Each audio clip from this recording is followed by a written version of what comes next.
ተደብቆ ሲጨፍር የምታዩት። ስልኩ ቢፈተሽ ግማሹ መዝሙር ግማሹ ዘፈን ያለበት ከየትኛው ወገን እንደሆነ አይታወቅም። እገሌ ሞተ ሲባል በድር ላለመቀጣት ብቻ መኪና ተልትሎ ሲር ነው የምታዩት። ሰለቸን ስንናገር መከራ ነው። ስለዚህ አሁንም ካህናት ካላችሁ ዲያቆናት ካላችሁ በዚህ መካከል በመቃብር አፈር በሰው ላይ ትዳር ላይ ስራ ላይ ትምህርት ላይ ድግምት የምትሰሩ ልብስ የምትቆርጡ የተሰጣ ልብስ በመቀስ ወስዳችሁ በጥንቆላ የምታሰሩ ተማሪ የምታፈዙ ነጋዴ የምታከሱ ወጣቱ በረከት እንዳይኖረው የምታደርጉ ከድርጊታችሁ ተቆጠቡ። የተንገበገባችሁለትን ዓለም ጥላችሁ ትሄዳላችሁ። የጓደኛህን ሚስት አትጎትት። 2000 ብር የቤት ሰራተኛ ቀጥረህ ሲኒና ጀበና ሰብረሻል ብለህ የሰራተኛ ደሞዝ አትቁረጥ። ንስሐ ሳትገባ 200 ሺህ ብር ከፍለህ የጌታን መቃብር ለማየት በአውሮፕላን ኢየሩሳሌም አትሂድ። ገንዘብህና ጊዜህ ብቻ ነው የሚባክነው፣ ሌላ የምታገኘው ጥቅም የለም። እመኑ። ስለዚህ በካህናት ላይ ቅድም እንደነገርኳችሁ በቤተ ክርስቲያን አባቶች ላይ በደንብ አድርገህ ስማኝ። ዲያቆንም ቄስም ካለ ደሃና ሀብታም እየመረጡ ንስሐ ልጅ በሚይዙ አባቶች፣ ጸበል ለመርጨት የቆርቆሮ በርና የሀብታም በር በሚይዙ አባቶች፣ በሃይማኖታቸው ላይ በሚቀልዱ አባቶች፣ ለምእመናን መሰናክል በሆኑ አባቶች፣ ቅጥረ ቤተ ክርስቲያንን በተዳፈሩ አባቶች የማይመለስ ሰይፍ ይመጣል ብለዋል አባቶች። በደንብ አድርገህ ስማኝ። ምን ታደርጋለህ? መግደል ከሆነ ይሄው የሚጠብቀኝ ድንግል ማርያም ስሙ ታጅቤ በጋርዳ አልሄድም። በግልጽ ነው የምንናገረው። እናቴ ማርያም ናት። እናቴ በሉ እስኪ እናቴ ማርያም ናት። ማርያም ናት። እናቴ ማን ናት? ማርያም ናት። የመላእክት ሰብ እመቤት የመላእክት እህት የጌታ እናት ማርያም። ይሄ ክፉ ትውልድ ሰው በስዕሏ ተደፍቶ ጸሎት ማድረግ እየቻለ የማርያምን ስዕል በሴት ጫማ ላይ አውጥቶ መሬት ላይ የሚረግጥ ክፉ ትውልድ፣ መስቀል ጫማ ላይ አትሞ የሚረግጥ ክፉ ትውልድ፣ አባቴ ንስሐ ስጡኝ ስትላቸው አንቺ ኃጢአት የለብሽም እኔ ጾምልሻለሁ እያሉ በሰው የሚያሳብቡ ክፉ ትውልድ የአዲስ አበባ ሰዎች ናቸው። ማየለም እንደማይጾሙ ሲባል አይ ለንስሐ አባቴ ነግሬያቸዋለሁ። ውሸታም በሰው ትከሻ ገነት አይገባም። መጀመሪያ ራስን አጥራ። የምን ውሸት የምን መደባበቅ? ጨርሻለሁ። እኔ እግዚአብሔር ይችላል በሉ። እግዚአብሔር ይችላል። ማን ይችላል? እግዚአብሔር ይችላል። ማን ይችላል? እግዚአብሔር ስለዚህ አሁን አንድ ቃል ግቡልኝና ጸበል ረጭቻችሁ ሁለተኛውን መልእክት ነግሬያችሁ እሄዳለሁ።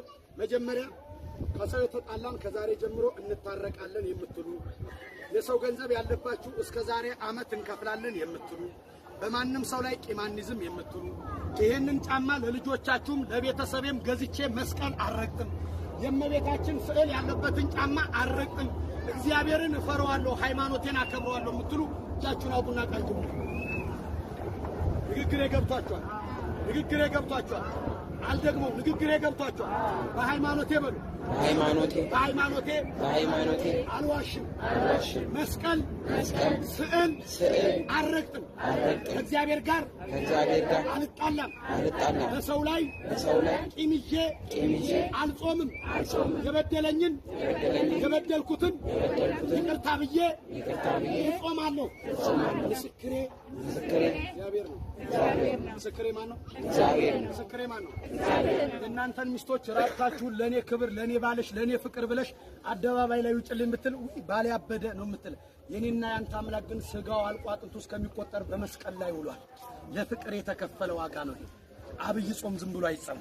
ስለዚህ ወንድሞቼ በቤታችሁ አንድ እናት ነበሩ እንደዚህ ሳገለግል 4 ቤተሰብ ነው ያለኝ። 25 ኪሎ ጤፍ ሳስፈጭ 15 ቀን አይበቃም። ምን እንደሚወስደው አላውቅም። አንዳንድ ቀን ጤፍ ሳስፈጭ ደግሞ በውስጡ ብዙ አባጨጓሪዎችን አገኛለሁ። የዚህን ዓለም ክፋት ነው የምነግራችሁ። እግዚአብሔር ከእንዲህ አይነት ነገር ይሰውራችሁ። ምናልባት የሁሉ ሰው የቆመው ሰው በቤቱ በስራ ቦታው ክፋት ያለበት ሰው ይኖራል፣ በኑሮው ክፋት ያለበት ሰው ይኖራል። እናንተም ማታውቁት ሰይጣን የሚያውቀው ነገር ስለሆነ ድንግል ማርያም ትሰርላችሁ። የልጆቻችሁን አይምሮ የሚሰርቅ የእጃችሁን በረከት የሚቀማ ከሰው ጋር በፍቅር እንዳትኖሩ የሚያረግ ከሰው በታች እንድትኖሩ የሚያረግ ከሰው በላይ እያገኛችሁ ነገ ሰው የደረሰበት እንዳትደርሱ በመቃብራችሁ ላይ የቆመን ሰይጣን ቅዱስ ጊዮርጊስ በመስቀሉ ይምታው። ከዛሬ ጀምሮ ሳትታመሙ ሳትቸገሩ ይህን ዘመን በሰላም እለፉት። ከእናንተ አልፋችሁ ለሌላ ሰው እንድትኖሩ እግዚአብሔር ይርዳችሁ። እነዚህን ልጆቻችሁን እግዚአብሔር መድኃኒት ያርግላችሁ። አንዳንዱ ሰው እንዳለመታደል ሆኖ ሲያጎርስ ይነከሳል፣ ሲሰጣ ይመሰገናል። ስለዚህ እግዚአብሔር ይህንን ክብር ከፍ ያርግላችሁ። እውነቴን ነው። የነፍሲያን አባቶችም እጃችሁን ቆጥቡ፣ ስራት ማሱ፣ ቅጠል አትበጥሱ፣ የመቃብር አፈር አትርጩ፣ ሰውን ባጋንንት አትሰሩ። 60 ዓመት 40 ዓመት መቼ እንደምንሞት ማንም ሰው ሊያውቅ አይችልም። እኔ ከዚህ 20 ደቂቃ በኋላ አንገናኝም፣ ሩቅ ነው ያለሁት። ስለዚህ ይህን መልእክት ለማዳረስ ነው የመጣሁት። ይበቃናል። ጸሎት አድርገን እንለያያለን። የሰላም አምላክ የፍቅር ባለቤት እግዚአብሔር ከሁላችንም ጋር ይሁን። ሀገራችንን ኢትዮጵያን እግዚአብሔር አሁንም ይጠብቃል። በዓይናችን ረሃብን፣ ጦርነትን፣ መከራን እግዚአብሔር አያሳየን። ሕፃናት በሰላም ይደጉ፣ አዛውንቶች በቀያቸው ይጦሩ። ቤተ ክርስቲያንና ካህናትን አንድ ያድርጋቸው። በስልጣን በገንዘብ በሃይማኖት የተከፋፈሉ በዚህ ዓለም ወጥመድ ውስጥ የገቡ የቤተ ክርስቲያን አባቶችን እርስ በርስ አልግባባ ያሉትን መንፈስ ቅዱስ በመሃላቸው ላይ ይግባ። እናንተም ከሕይወታችሁ ጋር አላስማማ ያላችሁን ነገር እግዚአብሔር አምላክ ያንሳላችሁ። ቀና ቀና በሉ። ወደ ጸበል እገባለሁ። እናንተ ጠጋ በሉ።